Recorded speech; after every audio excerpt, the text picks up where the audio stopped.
Lebih 200 rumah di daerah Kinta, Perak terjejas akibat dibadai Ribut petang tadi. Hujan lebat berterusan disertai angin kencang selama hampir 2 jam itu menerbangkan bumbung selain pokok dan tiang elektrik tumbang. Bercamanya kuat Ribut tu, habislah.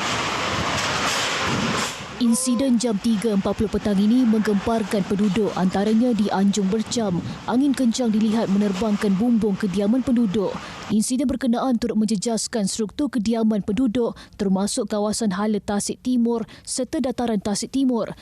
Tinjauan turut mendapati banyak pokok dan tiang elektrik tumbang di kawasan perumahan dan jalan raya. Susulan itu, tindakan memutuskan bekalan elektrik sementara waktu dibuat demi keselamatan penduduk. Tiada mangsa dilaporkan terbabit dalam insiden berkenaan.